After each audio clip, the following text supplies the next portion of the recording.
में है। हाँ और सर यहाँ पर बौद्ध धर्म से संबंधित कला के उदाहरण प्राप्त है। सर इसमें जो सालभंजी का साक्षी में भी तो लिख रखा है कि सालभंजी का यक्षी की मूर्ति यहाँ पर उत्कृष्ट कला का वो है नमूना। हाँ, हर जगह होगा ये, क्योंकि साल भंजिका से संबंधित मूर्तियाँ और उससे संबंधित तमाम चीज़ें अलग सर अलग। सर ये कौन से काल की है? संग काल की। सर पर इसमें तो सातवां हाँ, दे रखा था बुक में। सातवाहन शुंग काल में ही आता है। अच्छा सर, एक ही है सर ये? हाँ, अलग अलग हैं, अलग अलग राजाओं के समय में बने हैं। ये जो गेट बने हैं ना, इनमें अलग अलग तरीके से क्या बने हैं, यहाँ पर तोरण द्वार बने हैं ऐसे करके, कुछ इस प्रकार से। देखे हैं आपने ये पेंटिंग देखी है आपने? ये देखिए। सांची में तो हाँ बोलिए। सांची में एक ऐसी इस सांची की जो विशेष जो विशेषता है कि वो जो है जो चूने के बिना ही जो चिनाई करी गई है इस स्तूप में। इसका कारण बता रहा हूँ। बिना चूने के? जी बिना चूने के कह रहे हो क्या? जी। और इसकी जो वेदिका है वो अलंकृत नहीं है। इसकी वेदिका है ना, सांची की जो वेदिका जो बनी है उसको अलंकृत नहीं किया गया है। ठीक, चलिए। अलंकरण नहीं किया गया है। ये कहाँ है? मध्य प्रदेश। मध्य प्रदेश मध्य प्रदेश की जो राजधानी कहाँ है? रायसेन। है भोपाल। भोपाल है बेटा। भोपाल देखिए रायसेन जंक्शन है वहाँ रेलवे का। देखिए, अब जब हम सांची की बात कर रहे हैं तो इस पे कंसंट्रेट करते हैं। देखिए सांची का जो स्तूप है, हैं? इसका समय क्या आएगा समय? चलो अभी बता देंगे, ठीक है, आपके चरणबद्ध तरीके से हम बताएंगे। देखिए जब सांची की बात करते हैं तो जो सांची का जो स्तूप है, ठीक है, ये आपके मध्य प्रदेश की जो राजधानी है वो भोपाल के समीप एक क्या है, विदिशा नामक क्या है एक स्थान है। विदिशा से अगर हम देखें लगभग आपके 9 किलोमीटर की दूरी पर ये जो स्थान है ना सांची, तो विदिशा से कभी कितना पूछा जाएगा कि सांची कितना किलोमीटर दूरी है, तो आपको पता होना चाहिए यह 9 किलोमीटर दूरी पर एक ये स्थान है जिसे हम क्या कहते हैं, सांची के रूप में हम जानते हैं। और यहाँ पर बहुत ढेर सारे गए हैं कि कुछ ही ऐसे स्तूप यहाँ पर प्राप्त हुए थे।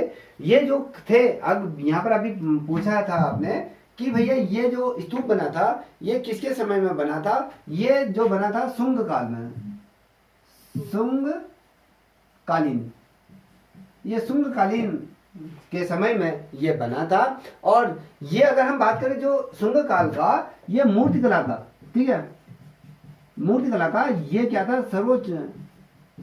सर्वोत्तम ये क्या था, उदाहरणों में से एक उदाहरण देखने को मिलता है कि जो स्थापत्य कला हम जिसे वास्तुकला कहते हैं, तो उसका सबसे बड़ा ये उदाहरण हमें देखने को मिलता है।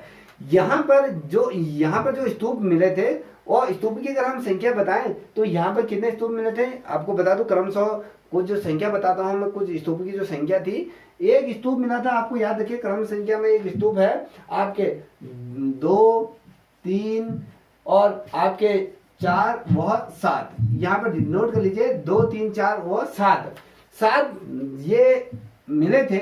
और जो ये वाला जो स्तूप है, ये संख्या 2 का जो स्तूप है वो सबसे बड़ा स्तूप है। यहाँ पर जो मिले थे स्तूप क्रमशः 2 था, 3 था, 4 था और 7 था। इसमें से सबसे बड़ा जो स्तूप था वो संख्या 2, जो स्तूप संख्या 2 सबसे बड़ा ये क्या था, स्तूप का उदाहरण हमें देखने को मिलता है।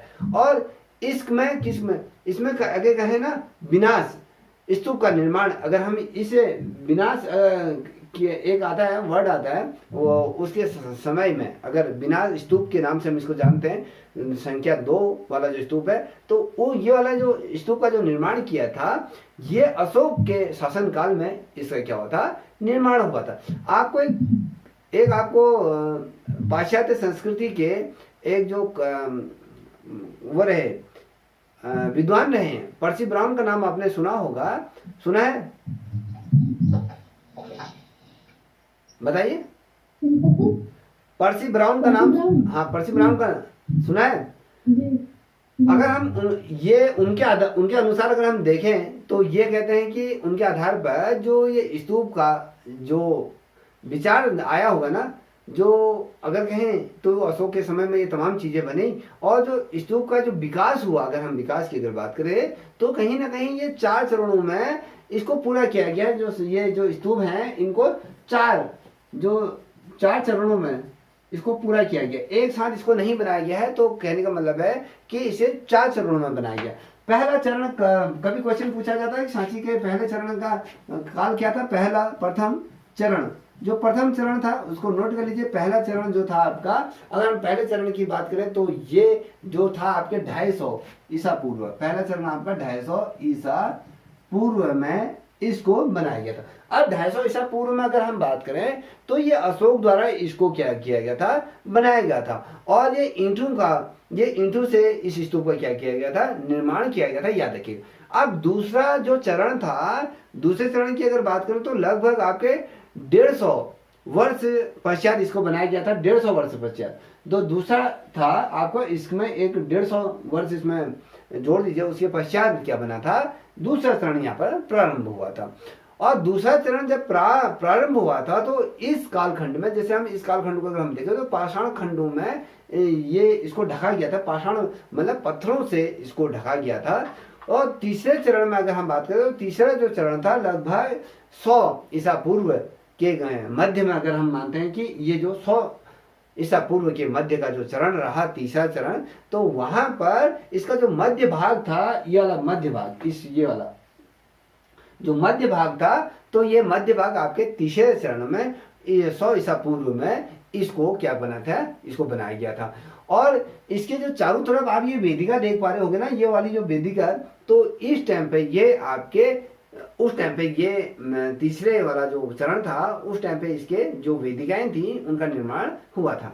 अगर मैं बात करूं इसका जो अंतिम चरण की, अगर मैं बात करूं जो आपकी तो चौथा चरण था, चौथा चरण की अगर हम बात करें तो चौथा चरण आपके क्या था, जो चौथा चरण की अगर हम बात करें तो ये 53 ईसा पूर्व, 53 ईसा पूर्व, ठीक है, 53 ईसा पूर्व जो ये बना था, इसका तोरण का निर्माण, इनका मतलब जो ये वाले जो है, ये वाला जो भाग है, ये तोरण हम जिसे द्वार कहते हैं, इन द्वारों का क्या हुआ था, चौथे चरण में इन तोरणों का कहीं ना कहीं यहाँ पर निर्माण किया गया था, याद रखिएगा। इधर समझ में आ गया सभी के, बताइए। अब जब ये तोरणों का जब निर्माण हुआ स्तूप की, अगर हम चारों दिशाओं की अगर बात करें तो अगर आप इसकी चारों दिशाएं देखोगे तो चारों दिशाओं में क्या किया गया था, तोरण द्वारों को बनाया गया था। और लोग क्या करते थे, चारों दिशाओं से प्रवेश करते थे, और जो ये स्तूप है, स्तूप के चारों ओर क्या करते थे, वो लोग परिक्रमा करते थे। जैसे आप मंदिर में जाते हो तो मंदिर में कहीं ना कहीं मंदिर की चारों ओर से परिक्रमा करते हो, नहीं करते हो। तो ये जो भी चारों ओर, जो चारों तरफ से ये क्या करते हैं, चारों दिशाओं में इसमें क्या करते थे, जब गोल तरीके से आप घूमते हो तो कहीं ना कहीं इसमें आप क्या करते हैं, परिक्रमा करने के लिए यहाँ पर क्या बनाई थी, दोहरी वेदिका बनाई थी। अब दोहरी वेदिका का मतलब होता है कि एक जो वेदिका थी, एक तो बाहर का जो, जिससे पूरा तरीके से इस को चारों तरफ से घेरे हुए रखा था, और दूसरी जो वेदिका थी, ये दूसरी वेदिका, ये स्तूप के जहाँ पर जड़ की बात करूँ, जहाँ से इसको प्रारंभ हुआ, यहाँ से सीढ़ियाँ ऊपर गई, सीढ़ियों से जाने के बाद ये वाला जो हिस्सा देख पा रहे होगे, तो यहाँ पर इसकी दूसरी वेदिका बनाई गई थी। तो इस दूसरी वेदिका के चारों तरफ क्या करते थे लोग, यहाँ पर परिक्रमा किया करते थे। और इसका भारी, अगर हम कहें जो प्लस्तर की अगर हम बात करें, जो इसका जो आपने कहा प्लस्तर, ये जो हुआ था, ये जो शिल्प कारीगी उस टाइम पे जिन लोगों ने किया गया था, ये आपके सातवाहन शासकों के समय में इसको पूरी तरीके से कंप्लीट बनाया गया था। और शुंग काल के आरंभ की अगर हम बात करें तो शुंग काल के आरंभ से कुछ वर्ष पूर्व अगर हम बात करें तो इनके जो तोरण द्वार थे ना, इनके तोरण द्वारों में जो चौपाल खंबे, अगर हम देखें जो बड़े बड़े खंबे यहाँ ये लगे हैं, 1 खंबा 2 खंबा, अगर 2 2 2 2 4 2 3 4 2 चुको 8 खंबे, इसमें क्या किया गया थे, अलग अलग भारी भरकम तरीके से इसको लगाया गया था, जो संपूर्ण रूप से क्या बने थे, आपके जो पत्थरों का ये बना होता था। और ये इस प्रकार से इसको बनाया गया था सातवाहन शासकों के टाइम पे। और तो और ये क्या होते, तो ये खंभों की अगर कभी क्वेश्चन पूछे जाएंगे, जो खंभे चौपाल खंभे जो लगाए गए थे ये कितने फीट ऊंचे थे, कभी क्वेश्चन पूछे जाएंगे तो आपको पता होना चाहिए इनकी जो ऊंचाई थी ये 14 फुट ऊंचे ये क्या थे, खंभे ये उस टाइम पे लगे थे। ठीक है, और इन पर क्या कहते, तेहरी, देखिए इसमें क्या कहता है, कहीं ना कहीं इसके ऊपर से कहीं ना कहीं खंभे भी ऐसे करके सटाए रहते थे, तो इस प्रकार से इनमें मीनाकारी करके मीनार जैसे इनको बनाए जाते थे, और उनमें कहीं ना कहीं उनके ऊपर से जैसे सिंह हो गया, हाथी हो गया, धर्म चक्र हो गया, और त्रिरत्न टाइप के धर्म से संबंधित तमाम चीजों को उसमें क्या किया जाता था, कहीं ना कहीं बनाया जाता था।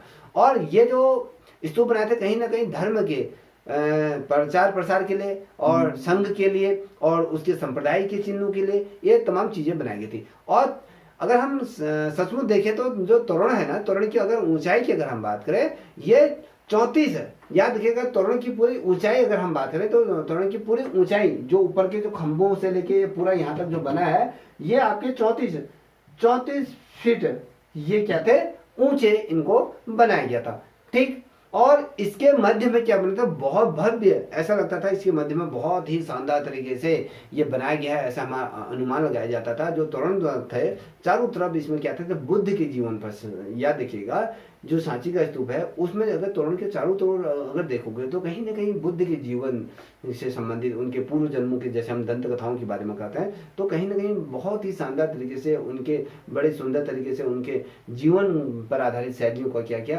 उकेरा गया है। और जो बेड़ियां होती है ना, इसके चारों तरफ से जो ये बेड़ियां बनाई रहती हैं जहाँ से इसको ढका रहता है, बाहर की जो बेड़ियां होती है कहीं ना कहीं उनमें भी बहुत शानदार तरीके से, जैसे हाथी हो गया, मोर हो गया, हिरन हो गया, ऊंट हो गया और बैल हो गया, और पंख वाले जितने भी जो पशु पक्षी हैं उनको अंकित किया गया, विशेष रूप से शेर को भी यहाँ पर अंकित किया गया। तो कहीं ना कहीं उस टाइम पे जब जो शिल्पी रहे होंगे इन्होंने जिस प्रकार से इस तोरण द्वार को बनाए हैं, या इस जो अगर कहें जो सांची का जो स्तूप को बनाया, कहीं ना कहीं बहुत शानदार तरीके से इसको बनाया था। ठीक है, इतना तो समझ गए होंगे। बता, यहाँ पर एक संजय जी भी जुड़े हैं। ठीक है, अब देखिए थोड़ा सा और बता दूं, हमने कहा कि ये मध्य प्रदेश के जो विदिशा है, विदिशा के पास ये हमें देखने को मिला। अब ये जो विशेष रूप से ये किस धर्म को समर्पित था बताइए, ये जो बौद्ध धर्म, हाँ बिल्कुल सही, ये बौद्ध धर्म ये क्या था, बौद्ध धर्म को समर्पित था। और याद रखो ये बौद्ध धर्म का प्राचीन केंद्र के रूप में इसे हम मानते हैं, प्राचीन केंद्र के रूप में ये माना जाता था।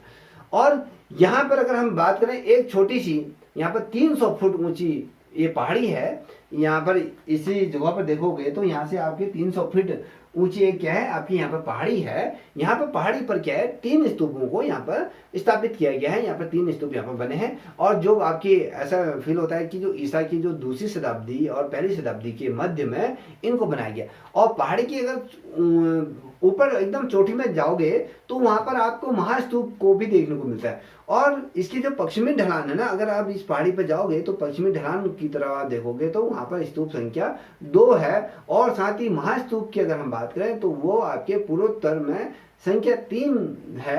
और पूर्व की तरफ आप जाओगे तो वहां पर भी एक स्तूप है, वो आपकी तीसरी वो स्तूप है। और महास्तूप की अगर हम बात करें तो ये चारों दिशाओं की तरफ ये 4 तोरण द्वार हमने जो बात करी थी वहां कहीं ना कहीं हमें देखने को मिलते हैं। और स्तूप संख्या 3 की अगर हम बात करें तो उसमें एक क्या है आपका स्तूप संख्या 3 में याद रखिएगा जो 3 है उसमें क्या है एक तोरण द्वार यहाँ पर लगाया गया है। और स्तूप की संख्या की अगर हम बात करें, स्तूप संख्या 2 जो मैंने कहा कि सबसे बड़ा ये है, तो इसमें कोई भी तोरण द्वार नहीं है। याद रखिएगा स्तूप संख्या 2 जो सबसे बड़ा तोरण ये स्तूप है, इसमें एक भी तोरण द्वार नहीं है। और महास्तूप का अगर हम कहें, महास्तूप का व्यास कितना है, कभी क्वेश्चन पूछा जाता है कि जो स्तूप का व्यास क्या है। ठीक है, कितना पूछा जाएगा याद रखिएगा, बहुत ज्यादा महत्वपूर्ण है। पूछा जाएगा कि इसका व्यास क्या है, तो इसके व्यास के आपको बारे में पता होना चाहिए। 120 फुट देख लीजिए, 120 फुट कितना होता है, ये इसका व्यास है। और इसकी ऊंचाई कितनी है, इस अगर मान लीजिए, मान लो ये मैंने ये महास्तूप को सोच लीजिए महास्तूप है, इसका व्यास अगर आप देखोगे तो 120 फीट का है। और इसकी जो ऊंचाई देखोगे तो ये आपके 54 फीट का, ये क्या है, 54 फीट चौड़ा है, ये ऊंचाई में ये लिए हुए, ठीक है, ये ऊंचाई लिए हुए है 54 फीट ऊंची ये है। देखिए मैंने आपसे पहले भी कहा था कि भैया जो पर्सी ब्राउन थे उनके आधार पर किस प्रकार से इसका विकास की बात करी गई थी, उसमें जिस प्रकार से 4 तोरण द्वारों का हमने, 4 स्तूपों का हमने जो उल्लेख किया गया था, लगभग आपके 2500 ईसा पूर्व ना 250 ईसा पूर्व के मध्य में हमने कहा कि जो सम्राट अशोक है उसके द्वारा कहीं ना कहीं इसको बनाया गया था, अलग अलग समय में अलग अलग तरीकों से इसको कहीं ना कहीं इनको बनाया गया था। ठीक है, इतना तो आपके समझ में आ गया होगा। सर महास्तूप की संख्या कौन सी है सर? महास्तूप की संख्या देखिए 4 ही तो मिले थे, 1 2 3 4। देखिए जो सबसे बड़ा है स्तूप संख्या 2, समझ में आ गया। महास्तूप बोलिए। हाँ देखिए ये बनाया गया था, और यहाँ पर अगर हम कहें जो ये स्तूप को जो जिस प्रकार से पत्थरों से और पत्थरों की शिलाओं से इसको बाद में ढका गया था, और इसमें एक चीज इन्होंने कहा था, रवि जी ने एक बात कही थी, इसमें किसी भी प्रकार का मसाला यूज नहीं किया गया था। याद रखिएगा पूरे तरीके से जो ईंटों या पत्थरों से ये बनाया गया था, इसमें किसी भी प्रकार का प्लास्टर या वो तमाम चीजें नहीं किया, जुगाई वाली जो मसाला था उसको किसी भी प्रकार का नहीं किया गया था। और भारत, अगर हम पूरे भारतवर्ष में देखें तो बिना चूने के जो क्या कहते हैं, बिना चूने के चिनाई इसकी हुई थी। ये पहला ऐसा उदाहरण है जिसमें चूने का जो लेप लगाया जाता था, जो चूने से जैसे हम मिट्टी से चीनते हैं ना, तो इसमें चूने का प्रयोग नहीं किया गया था। पहले जितने भी भारतवर्ष में बनते थे सारे चूने के बनाए जाते थे। ये एक ऐसा पहला उदाहरण है जिसमें चूने का प्रयोग नहीं किया, बिना चूने के इसमें क्या हुई थी, चिनाई हुई थी। ये आपका पहला उदाहरण। और जो सांची की अगर हम बात करें तो सांची की वेदिका में किसी भी प्रकार का अलंकरण प्रयोग नहीं किया। अगर आप किसी भी अन्य स्तूपों को उठा के देखोगे तो जो उसकी वेदिका है, उसकी वेदिका में कहीं ना कहीं कोई ना कोई अलंकरण या उसमें चित्रांकन किया गया होगा, मगर इस वाले में बिल्कुल भी नहीं किया गया है। ठीक है, इतना तो समझ गए होंगे। सर इसकी चिनाई किससे की गई थी अगर मसाले का प्रयोग नहीं था तो? ये सिंपल सी मिट्टी के द्वारा इसे चिनाई है।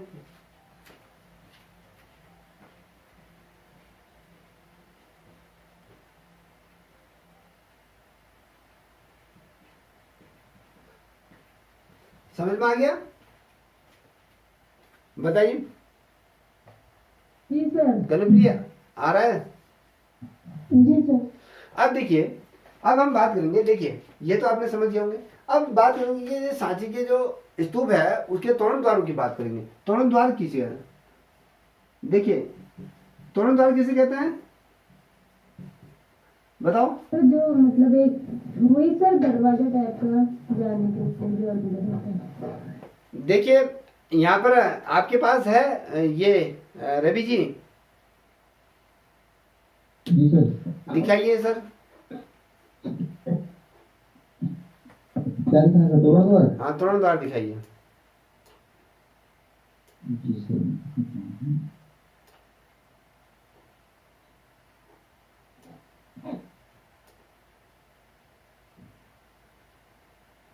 देखिए यहाँ पर तोरण द्वार है कोई भी, हाँ ये आप जो ये देख पा रहे होंगे ना, ये जो तोरण द्वार है ये सांची का जो महास्तूप है, ये अपने क्या था, जो महास्तूप था सांची का, ये अपने जो तोरण द्वार के लिए क्या था, बहुत ज्यादा विश्व प्रसिद्ध ये था। ये तोरण द्वार पूरा पत्थर का बना है। देखिए चारों द्वारों पर एक जैसा ही पत्थर का इसमें प्रयोग किया गया, एक जैसा ही आकार है। और मैं अगर ये आकार की अगर बात करूं, ये जो दिखाया था इन्होंने 64 फीट ऊंचे ये बनाए गए थे। और प्रत्येक द्वार पर अगर मैं बात करूं 2 भारी भरकम, देखिए मैंने यहाँ पर एक ये बनाए थे, इस प्रकार से तोरण द्वार बनाए जाते थे। ये मान लीजिए ये इस प्रकार से बनाए जाते थे। तो कहीं ना कहीं ये भारी भरकम, ये जो थे भारी भरकम, इसमें क्या किया था, पत्थरों का प्रयोग किया जाता था। और 2 स्तंभ ये होते, तो पहला स्तंभ दूसरा स्तंभ ये है। तो कहीं ना कहीं ये जो बनते थे, जो स्तंभ थे, इसके ऊपर से भी कहीं ना कहीं एक शीर्ष रखा हुआ रहता है, जैसे अभी इन्होंने दिखाया था। तो इसके जो शीर्ष पर आपके 3 क्या थे, कहीं इनकी क्षैतिज इस प्रकार से जो इन्होंने दिखाया था अभी, तो 3 ऐसे समानांतर, जैसे ये है ना, एक इसके जी है, एक इसके नीचे से लोग, एक इसके, तो 3 कहीं ना कहीं ऐसे क्षैतिज में रखे जाते थे। और इसके जो सिर के जो सिर से स्तंभ है, स्तंभ से क्या होता है, ये बाहर को निकला हुआ गोलाई के रूप में ये होता था। इस प्रकार से बाहर को ऐसे करके ले तो 3 रखा जाते थे। तो जो जो खंबे होते थे, 2 खंबे ऐसे होते थे, तो फिर उसके ऊपर से इस प्रकार से सपोर्ट लगाने के लिए यूं होते थे, फिर उसके ऊपर 2 खंबे ऐसे करके तिरछा करने के लिए एक ही हो गया, एक फिर इसके ऊपर से होता था। तो ऊपर से कहीं ना कहीं उनको गोलाई लिए हुए ये दिखाया जाता था। ठीक है, इतना समझ में आ गया? जी ये बहुत ज्यादा महत्वपूर्ण है, यहीं से आपके क्वेश्चन बनेंगे, अत्यंत महत्वपूर्ण ये।